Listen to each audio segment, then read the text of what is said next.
Es un honor estar con ustedes para comenzar esta serie de estudios que le presenté al hermano Ketriel. Me di cuenta que era un material un poco extenso de cubrir en un solo día, en un lugar, y mejor puse mi corazón de presentarlo aquí, en CUM, y principalmente y primeramente a los miembros de CUM, ya que ustedes son el grupo de más...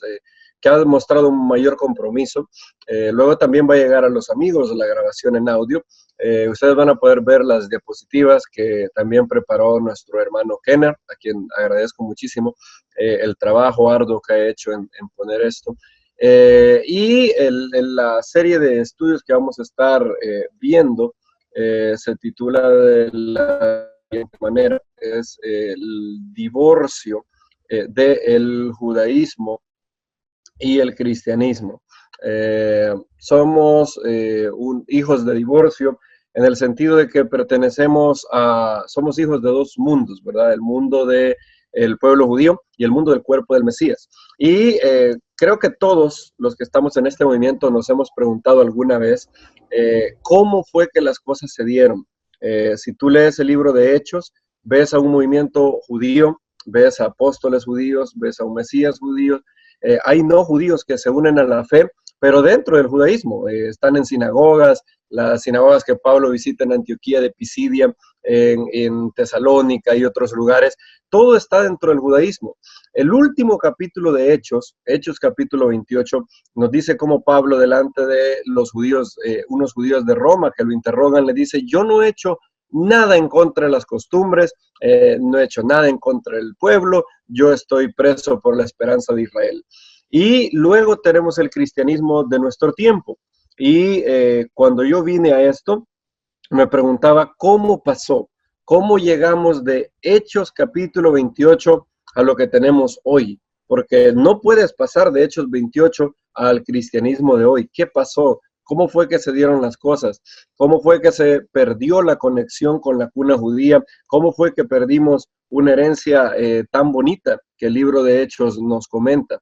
Y la respuesta que recibí al inicio era que, bueno, en el año 325 Constantino tomó el control, también hizo el concilio de Nicea, y él mezcló el cristianismo con el Estado, y ahí fue que el cristianismo se separó del judaísmo. Y esa es una respuesta muy popular. Quizás se las van a dar mucho cuando ustedes, o quizás la habrán oído cuando vinieron a este movimiento de restauración, o como se ha conocido el movimiento mesiánico. Ahora, hay varios problemas con eso, y es que si tú lees a autores cristianos del siglo II, es decir, casi 200 años antes de Constantino, si lees a Ignacio, si lees a Justino mártir, si lees la apócrifa epístola de Bernabé, te vas a dar cuenta que el cristianismo ya se había alejado casi totalmente del judaísmo para ahí por el siglo II.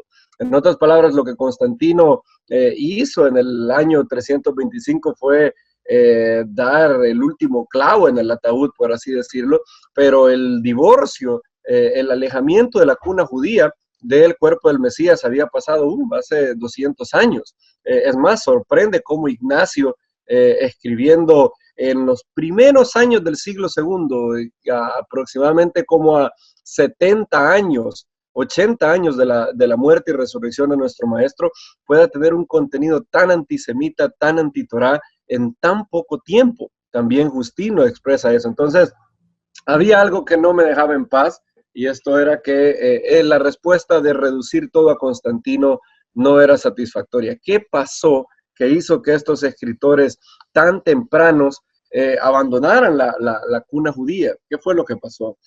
¿Y por qué es esto importante?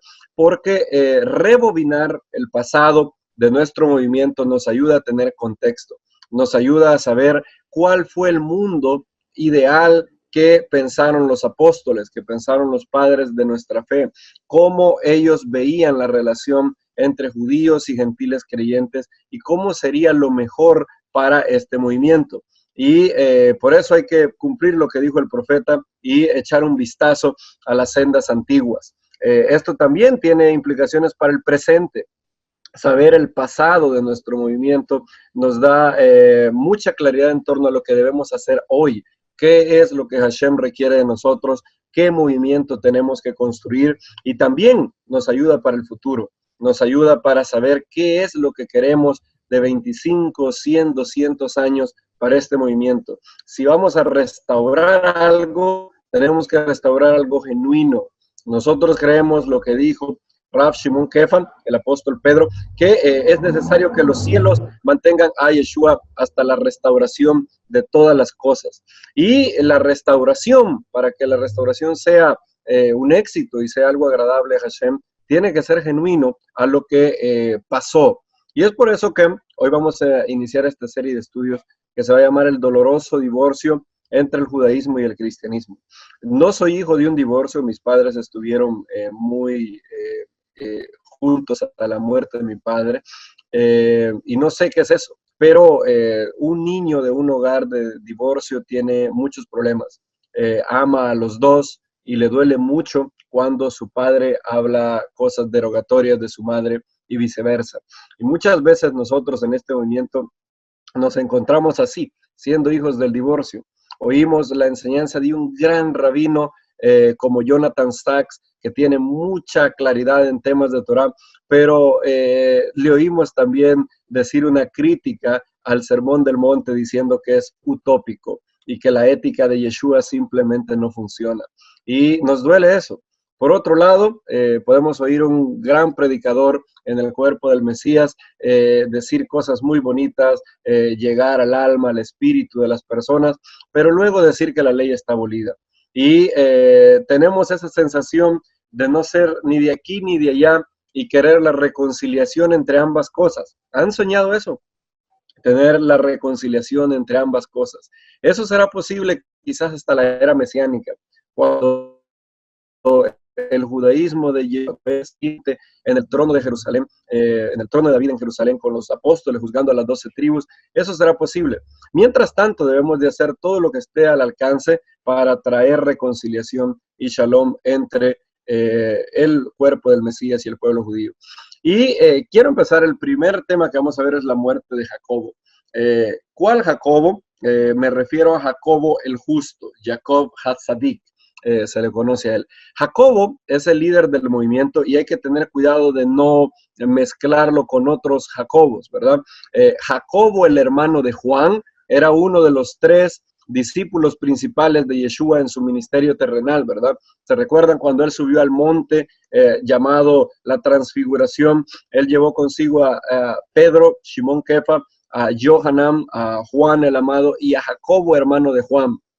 Este Jacobo es el que luego iba a sufrir martirio a manos de Herodes Agripa, y no estoy hablando de ese Jacobo, estoy hablando de Jacobo, conocido como el hermano del Señor, el Jacobo al quien Pablo dice en Gálatas, no entré ni vi a nadie más, ninguno de los apóstoles, sino a Jacobo, el hermano del Señor. Jacobo era el líder máximo del movimiento. Jacobo era respetadísimo tanto por judíos y no judíos, y también era respetado por judíos creyentes en Yeshua y por judíos no creyentes en Yeshua. Los fariseos lo respetaban muchísimo, y en una especie de movimiento estratégico, ahí por Hechos 12, los apóstoles depositaron en él la mayordomía del movimiento del Mesías. Él era, según se cuenta en la tradición, era, debido a ser hermano de Yeshua, él tenía rasgos idénticos a Yeshua. Y por eso recordaba a todo el mundo al maestro por los rasgos idénticos que tenía. Él era hermano de Yeshua, hijo de José y Miriam. Y los apóstoles depositaron en él el cargo de ser el líder máximo del movimiento. Y su muerte fue algo devastador. Su muerte ocurrió en el año 62. De hecho, todos los eruditos saben que el libro de Hechos se escribió ahí por el año 61. ¿Por qué se sabe que Hechos se escribió lo más tarde en el año 61? Debido a que no se nos relata la muerte de Jacobo. Es imposible que Lucas hubiera relatado todo lo que pasó con el movimiento de Yeshua y omitir la muerte del más grande líder del movimiento. Eso sería como si un líder escribiera un libro sobre los derechos civiles, el movimiento de derechos civiles en Estados Unidos, y el libro terminara antes del asesinato de Martin Luther King. Todos tendríamos clarísimo que el escritor terminó su libro antes de la muerte de Martin Luther King, porque es imposible que él hubiera omitido esa información si hubiera estado escribiendo después de lo sucedido. Y por eso se sabe que el libro de Hechos fue escrito ahí por el año 61 y como consecuencia Lucas tuvo que haber sido escrito 1 o 2 años antes, debido a que Hechos es una secuela del Evangelio de Lucas. ¿Cómo fue que Jacobo llegó a ser el líder del movimiento? Si ustedes ven, desde que Hechos arranca, ven a 2 apóstoles que tienen protagonismo, Simón Kefa y Johanán, Pedro y Juan. Ellos son los que están ahí en Hechos 1 para poder elegir a Matías para hacer la sustitución por Judas Iscariote. Ellos son los que están en Shavuot. Pedro en Shavuot, 3,000 judíos vienen a creer que Yeshua es el Mesías y hacen una tevilá en su nombre. Pedro habla delante del Sanedrín de manera osada, lo meten preso, lo vuelven a liberar. Anás y Caifás y la secta de los saduceos se definen como acérrimos enemigos del maestro y dicen, ¿qué vamos a hacer con estos hombres? Ya hacen muchas señales y estaban a punto de matar a los discípulos o hacerles algo malo cuando Rabán Gamaliel intercedió por ellos. ¿Te recuerdan? Rabán Gamaliel en Hechos capítulo 5 dice, no se metan con ellos, si esto viene de Dios, van a encontrarse peleando contra él. Si no viene de Dios, esto simplemente se va a diluir con el paso del tiempo. Y parece bien, y como él es venerado de todo el pueblo, parece bien al Sanedrín dejar a los discípulos en paz por un momento. Luego, Pedro y Juan siguen siendo los protagonistas de esto, incluso mientras sucede el martirio de Esteban y lo sucedido con Felipe en Samaria. Los apóstoles mandan a Pedro y Juan a Samaria y ahí Pedro tiene que enfrentar a Simón el mago, quien quiere comprar el espíritu con dinero. Luego Pedro es enviado a la casa de Cornelio en Hechos capítulo 10 y pareciera que siempre Pedro, siempre es Pedro y Juan los que están al frente del movimiento. Ahora, cuando llegamos a Hechos 15, algo raro pasa. Pedro no es el que preside el concilio, es Jacobo. Pareciera como que nos perdimos de algo, alguna parte de la historia nos perdimos y de repente se transicionó al liderazgo de Pedro del movimiento, pero de repente tenemos a Jacobo en Hechos capítulo 15 presidiendo el concilio. ¿Qué fue lo que pasó? Bien, hubo algo que sucedió entre Hechos 10 y Hechos 15 que explica el porqué de esta transición. Hubo un hombre que se llamaba Herodes Agripa. Herodes Agripa I. Hay 2 Agripa. Herodes Agripa I es el rey Herodes que se nos narra en Hechos capítulo 12. Herodes Agripa II es el hijo de este Herodes Agripa con el cual Pablo habló. Agripa II es aquel famoso por su frase, por poco me persuades de ser cristiano. Agripa I era nieto de Herodes el Grande, hijo de Aristóbulo, hijo de Herodes el Grande. El Herodes que mandó a matar a los niños en Belén, tuvo un hijo llamado Aristóbulo. Herodes el Grande era tan paranoico y estaba tan loco que mandó a matar a sus hijos por miedo a que estos quisieran quitarle el trono. La madre de Aristóbulo se llamaba Mariam I y era una princesa jasmonea, ella era judía. Herodes era hijo de un converso al judaísmo y por tanto no podía ser rey. Él se casó para tratar de validar su título de rey de los judíos con una princesa jasmonea llamada Mariam. También la mató porque tenía miedo que el pueblo judío hiciera algo con Mariam y luego lo derrocaran. el hijo de Aristóbulo se llamaba Herodes Agripa. Él fue mandado a Roma y se crió en la corte de Tiberio con el César de aquel entonces. Se llevaba muy bien con el hijo de Tiberio, Druso, y también con Gallo, el que después iba a ser llamado Calígula. Se llevaba muy bien y en una ocasión, hablando con Calígula, él tratando de lisonjearlo, le dijo, un día llegará y este hombre viejo morirá y tú serás el nuevo César y serás grande. Y Calígula le gustaba mucho que lo alabaran, que lo lisonjearan. El problema para Agripa es que un hombre oyó eso y le fue a decir a Tiberio que Agripa había dicho lo sucedido con Calígula. Tiberio lo metió en la cárcel acusándole de un posible complot contra el emperador. Y mientras Agripa estaba en la cárcel sucedió algo raro. Flavio Josefo lo narra. Él estaba encadenado y de repente arriba de su cabeza se puso un búho. Estaba en un árbol y el búho estaba en el árbol, en esa rama. Y alguien le dio una profecía. La profecía era rara. Y el hombre le dijo, ahorita estás en mucho estrés, estás en mucha preocupación, estás en mucha angustia. Pero mira, no temas, vas a ser liberado prontamente de aquí y vas a ser subido a la más alta dignidad.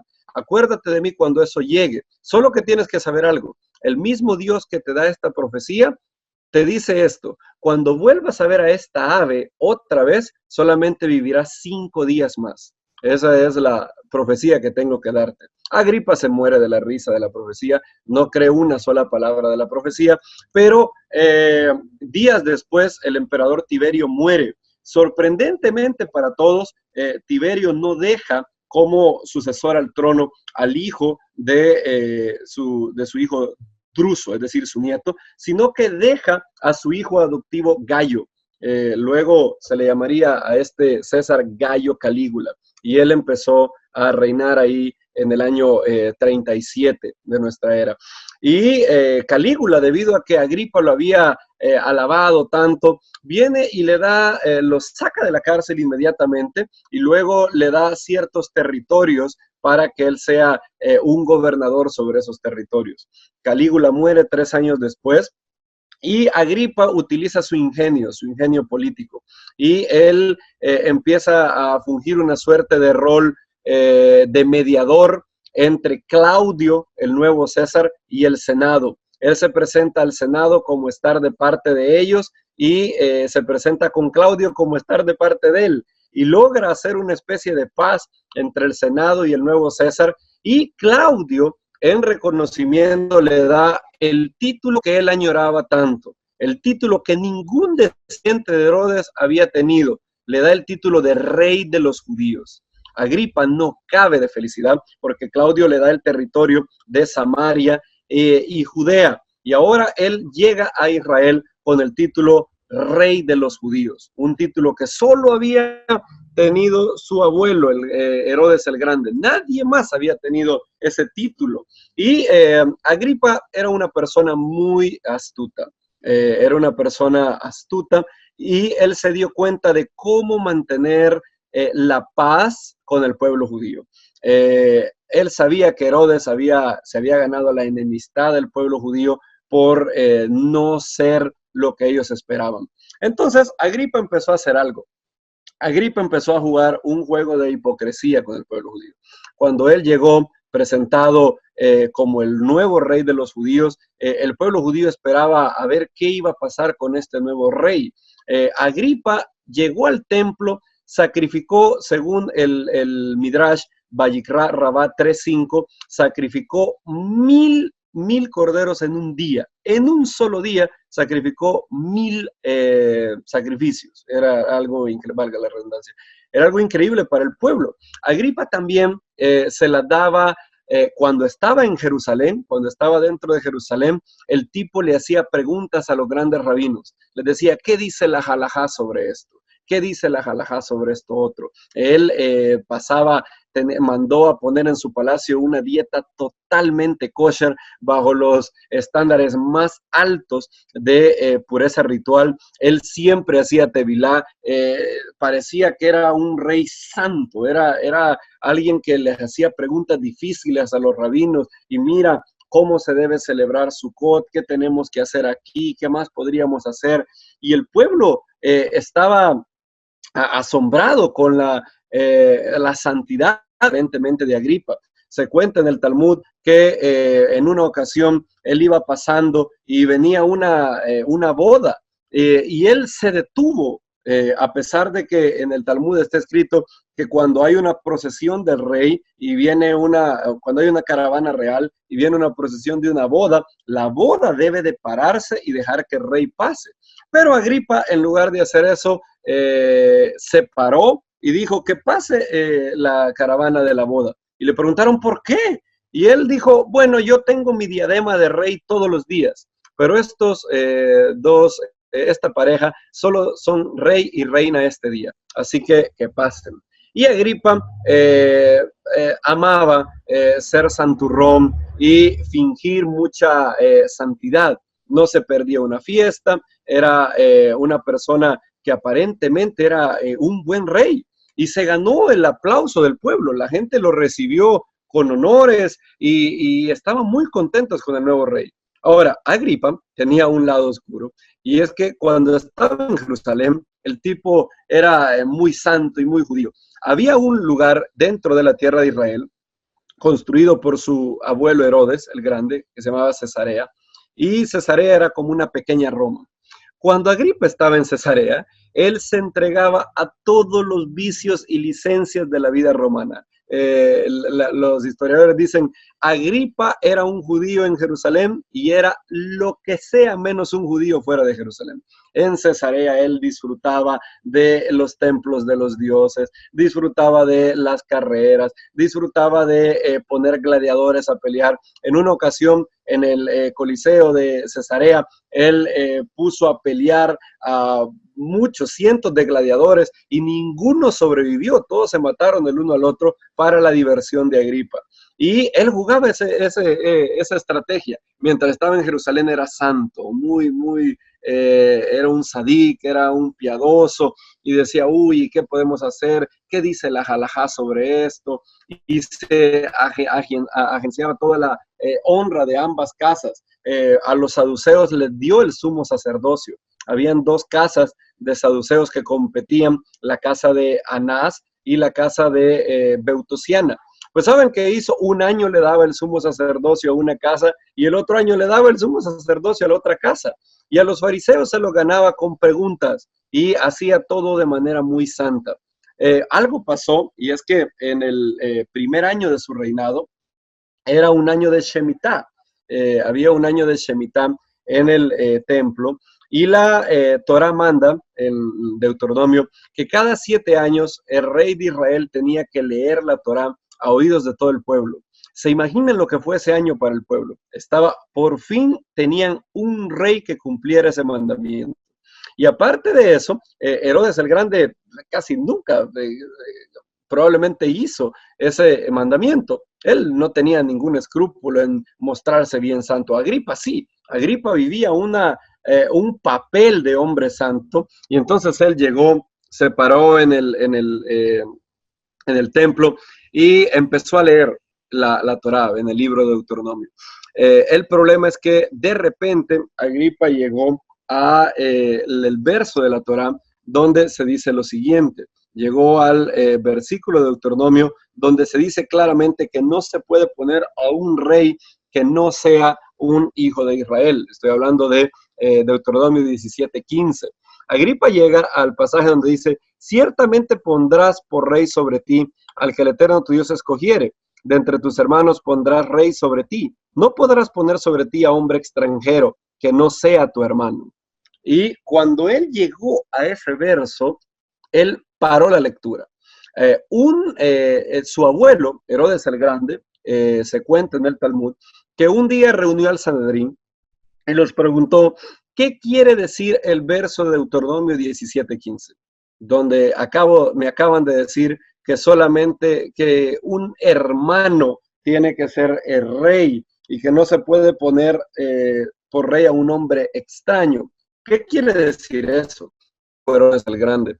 Esto fue unos años antes del nacimiento de Yeshua. Y el Sanedrín le contestó, lo que quiere decir es que no es lícito poner, según la Torá, a un rey que no sea descendiente de las 12 tribus de Israel. En otras palabras, no se puede poner un prosélito. Herodes el Grande estaba furioso. ¿Saben qué hizo? Mandó a matar a todo el Sanedrín. Todo el Sanedrín del tiempo de Herodes fue asesinado por él. Solo dejó vivo a un hombre, su amigo Baba Ben Buta. Eso está en el Talmud en Baba Batra. Y Herodes mandó a matar a todo el Sanedrín, no le gustó. Y Agripa sabía esa historia. Y ahora estaba delante del templo leyendo ese pasaje. ¿Qué iba a hacer? Él tomó una estrategia diferente. ¿A qué no saben lo que hizo? Agripa dejó de leer, cerró sus ojos profundamente y empezó a llorar. Él empieza a llorar y empieza a sollozar y empieza a hacer todo un show de piedad. Él, en lugar de tomar la ira de su abuelo, toma otra vía y él deja de llorar, cierra los ojos y empieza a llorar. Él empieza a llorar, deja de leer y empieza a llorar.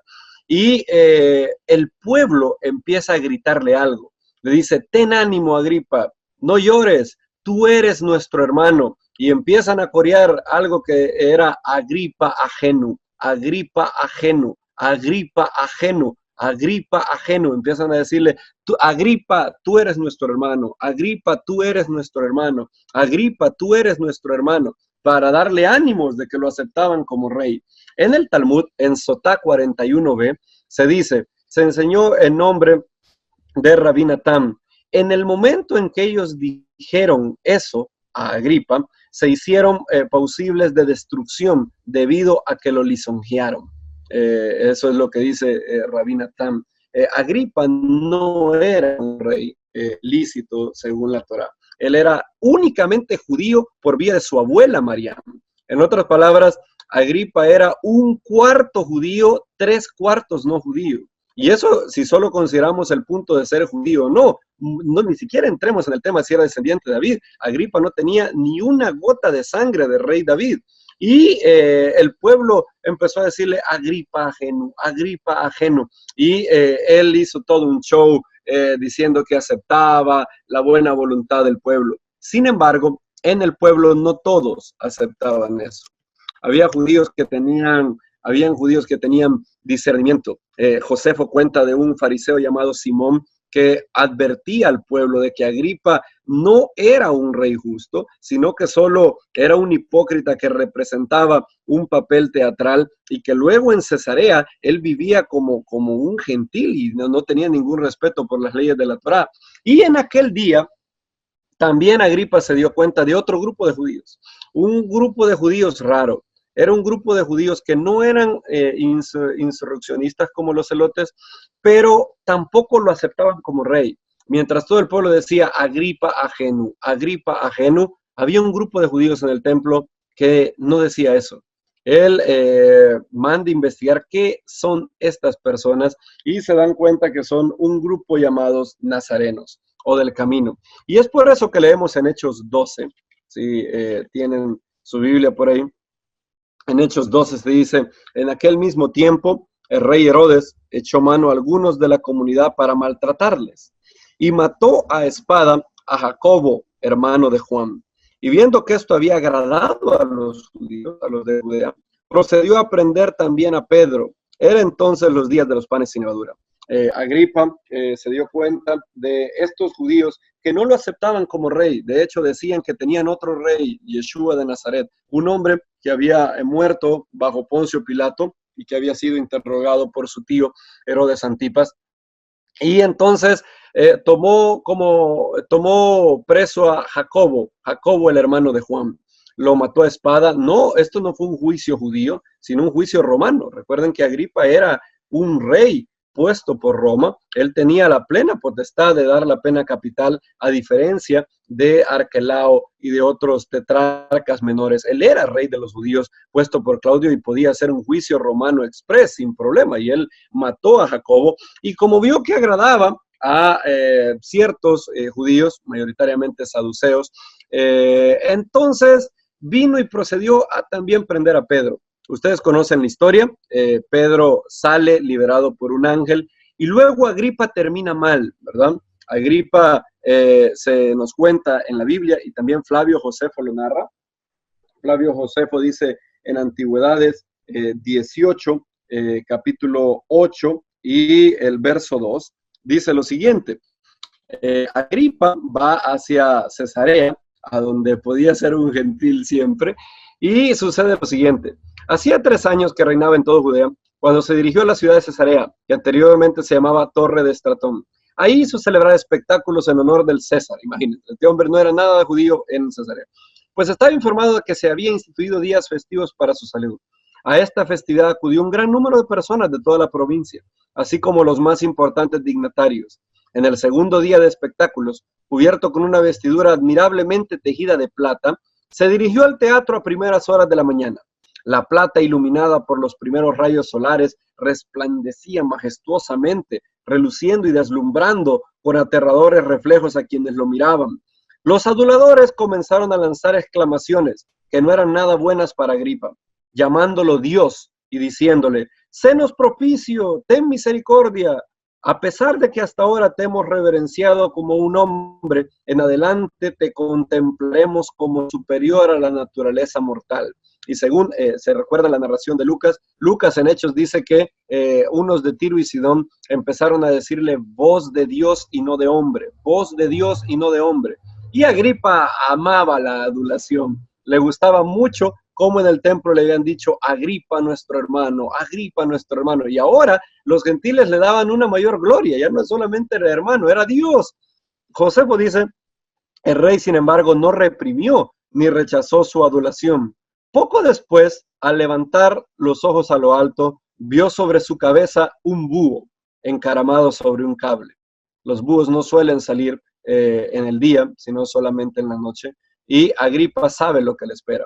Y se dio cuenta, dice Josefo, de inmediato que su presencia le anunciaba males, así como anteriormente le había anunciado el bien, y se afligió profundamente. Empezó a sentir dolores en el vientre violentísimos desde el comienzo, dirigiéndose a sus amigos. Él les dijo: he aquí ahora vuestro Dios, me veo obligado a salir de esta vida, pues el destino ha querido probar inmediatamente que eran mentiras las palabras que se acaban de pronunciar. Yo, quien habéis llamado inmortal, ya estoy en las manos de la muerte. No he llevado una vida despreciable, sino esplendorosa y felicidad. 5 días después, Agripa murió. Lucas dice que murió consumido de gusanos. Aparentemente el ángel lo hirió, y es probable que parásitos estuvieran en él, porque fue dirigido con un fuerte dolor estomacal y murió 5 días después lleno de muchos dolores. Como su hijo Herodes Agripa II era muy pequeño, Claudio decidió no darle a nadie el título de rey de los judíos, y Agripa fue así un potencial rey de los judíos que no había sido nada justo. Ahora, ¿qué tiene que ver esto con la historia? Lo que pasa es que Pedro es liberado, y miren lo que sucede en Hechos 12, capítulo 17. Pedro es liberado, pero él sabe que Agripa lo puede matar en cualquier momento, y entonces hace algo. No sé si alguien, quizás, Kenner, pudieras ayudarme a leer Hechos capítulo 12, verso 17, si eres tan amable.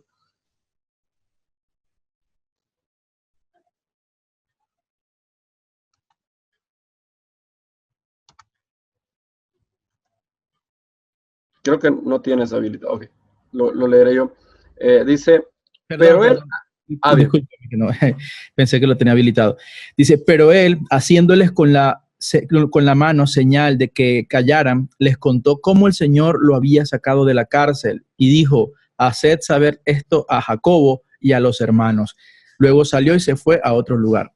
Bien, nota lo que dice. Dice que él es liberado, milagrosamente por un ángel, y él sabe que Agripa se va a dar cuenta de lo que pasó, y él dice, bueno, díganle esto a Jacobo y a los otros hermanos. Esta es la primera mención que tenemos bien fuerte del liderazgo de Jacobo. Hasta este momento Pedro es el líder, pero se dice que Pedro se fue a otro lugar. Esto deja un pequeño vacío en la comunidad porque Pedro tiene que huir por su vida. Él no sabe que días después Agripa va a morir en Cesarea, pero él se va a otro lugar y entonces el movimiento de Yeshua toma una decisión. Jacobo era un judío que tenía las siguientes características. Era sumamente piadoso, era respetado por todo el pueblo, no solamente judíos creyentes en Yeshua.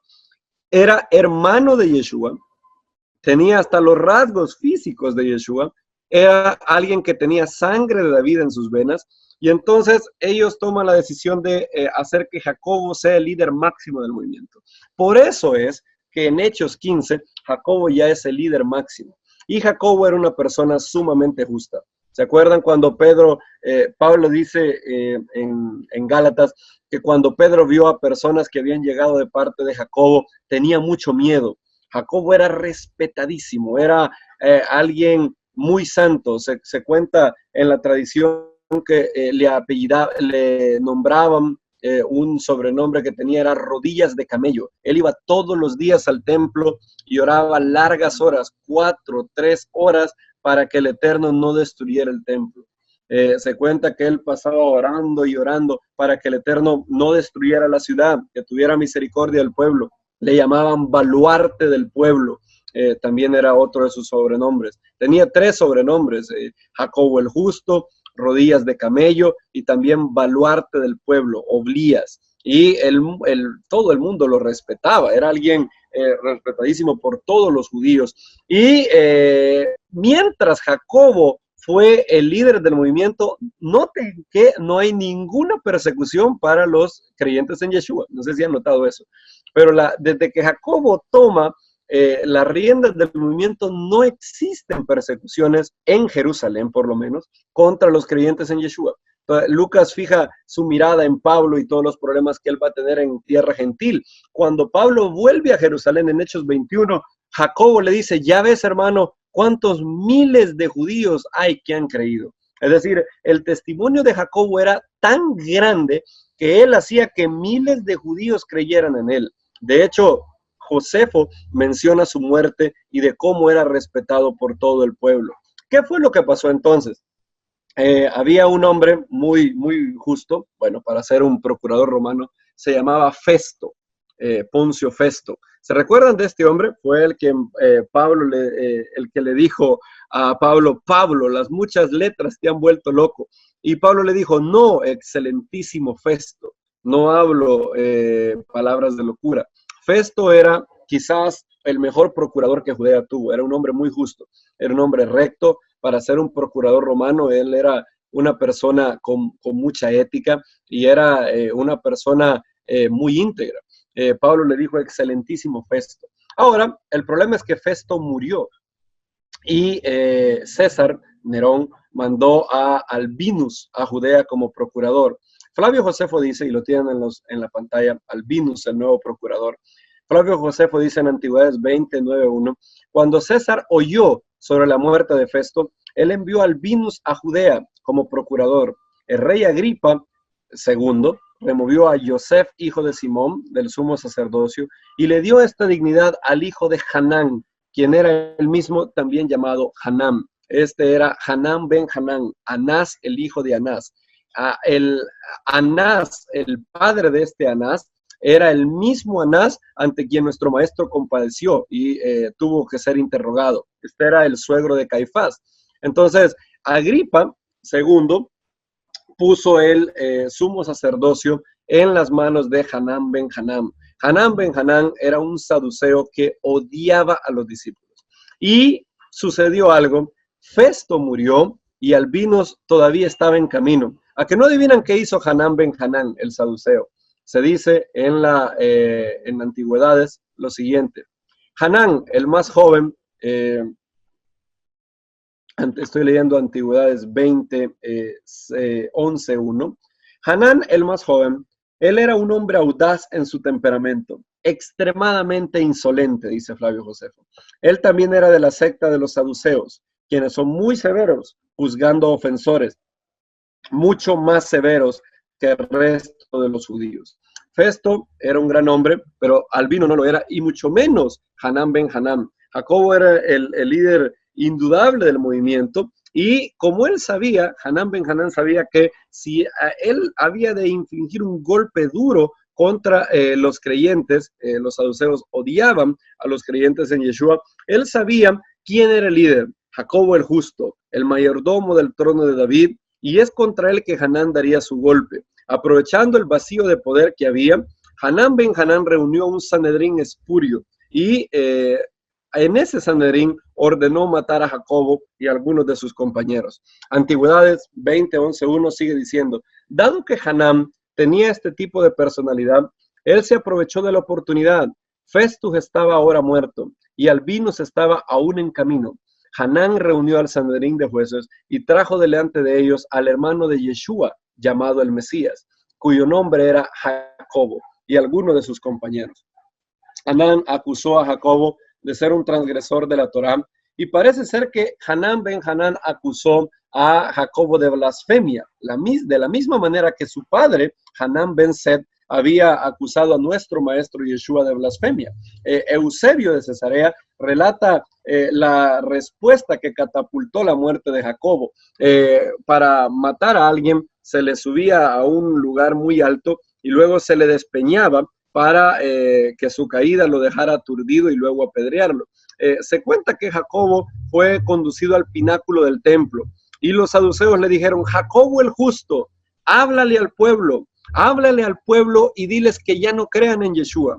Tú eres el justo. Si ellos te oyen decir eso, dejarán la superstición del Nazareno. Diles, tú que eres el justo, que dejen de creer en Yeshua.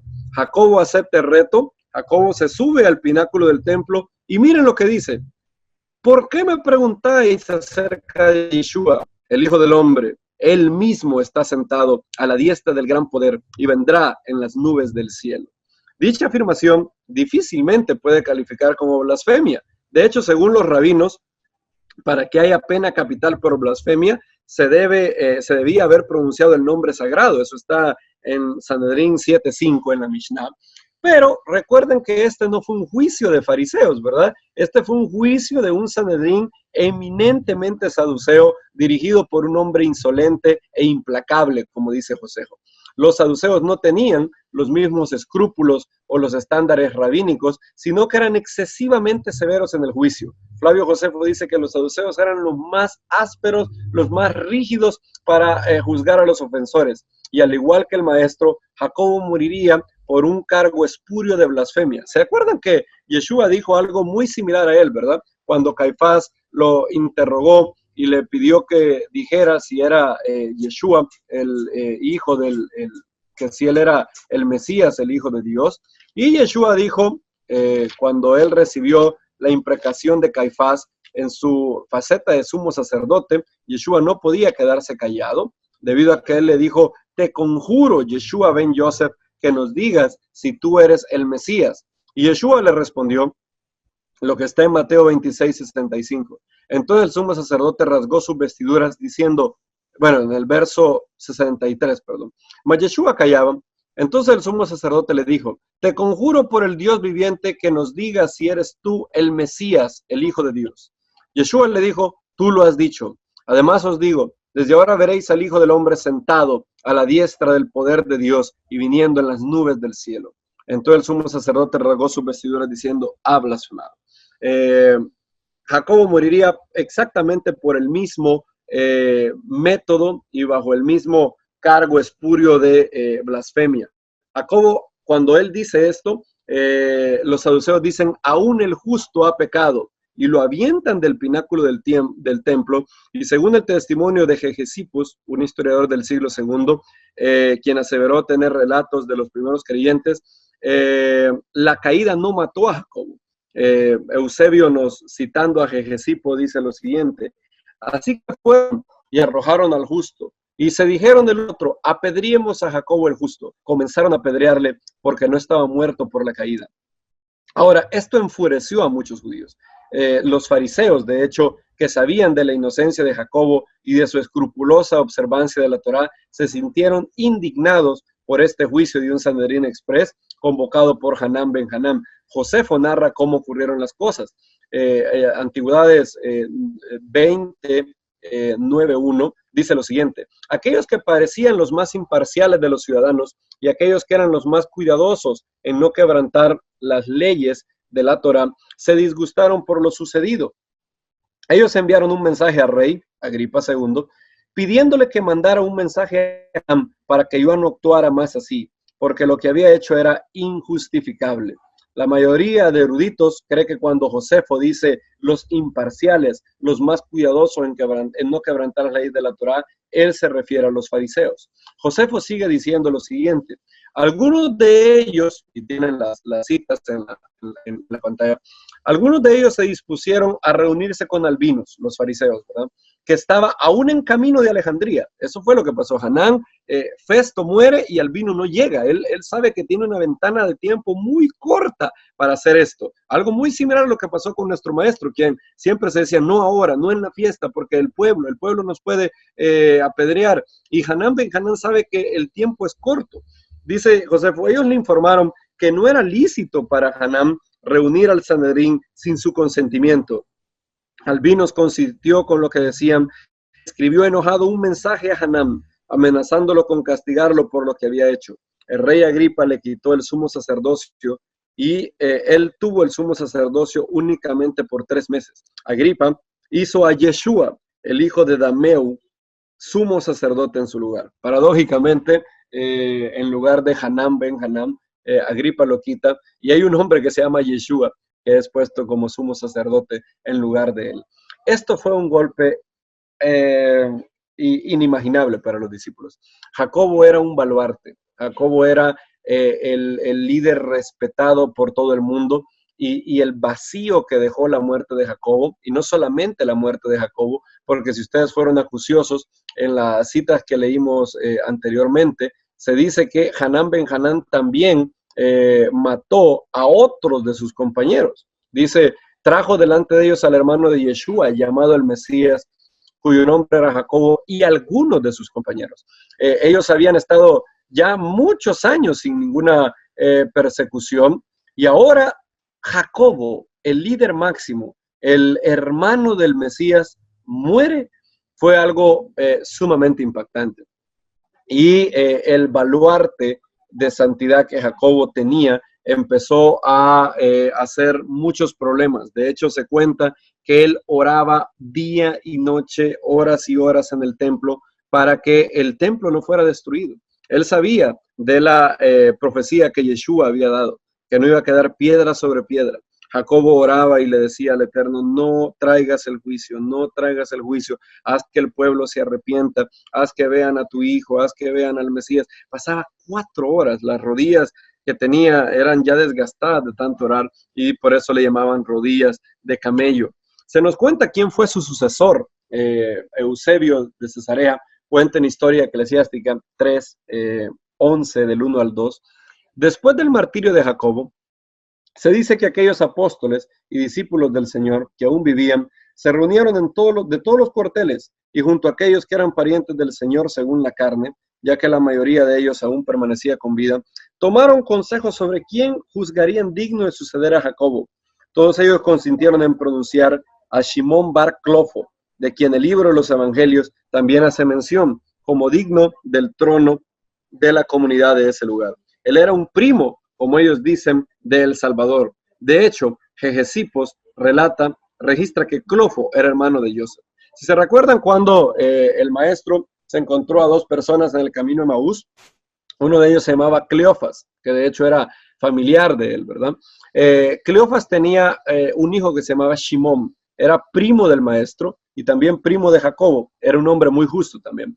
Y él era un hombre muy respetado también en el movimiento, aunque no tan respetado fuera del movimiento como lo era Jacobo. Jacobo era algo incomparable a la hora de ser respetado en el pueblo judío. Y Jacobo era respetado por todos, él ejercía una mayordomía espiritual, representaba a Yeshua siendo su hermano, y los apóstoles y discípulos confirmaron este privilegio a Shimón bar Cleofo, hijo del personaje que se menciona en el Evangelio de Lucas. Él era parte de la familia del maestro, conocidos como Desposini. Recuerden mucho ese nombre, Desposini significa del Señor o familia del Señor. Y esa era como se le conocía en el mundo no judío a los judíos que eran creyentes en Yeshua, pero no solamente eso, sino que también eran familiares de Yeshua, eran primos, y la mayoría de ellos vivían en Nazaret y en Cojaba o otras vías cercanas a Nazaret. Y Shimón estaría por muchos años a la cabeza de los discípulos judíos de nuestro maestro. De hecho, él estuvo hasta los años del emperador Trajano, y vamos en las subsecuentes enseñanzas vamos a estar interactuando también con Shimón bar Cleofo. 6 meses, noten, 6 meses después de la muerte de Jacobo, Yeshua comenzó a anunciar la destrucción de Jerusalén y del templo. Ustedes quizás piensan que me equivoqué porque Yeshua había resucitado hace tiempos, pero no estoy hablando de Yeshua ben Yosef, el Mesías, sino que estoy hablando de otro hombre que también tenía el mismo nombre de nuestro maestro. Su nombre era Yeshua ben Hananía. Yeshua ben Hananía era un hombre común, era un hombre del pueblo que viajó a Jerusalén para la fiesta de Sukkot de ese año, 6 meses después de la muerte de Jacobo. De repente, el hombre entró en un trance profético y, como si no pudiera parar, comenzó a repetir un oráculo raro, lúgubre, sobre muchos problemas que iban a acontecer. Y él lo decía sin parar día y noche. Su oráculo a las masas era el siguiente: una voz del oriente. Flavio Josefo lo relata en Guerras de los Judíos, capítulo 6, 5, 3.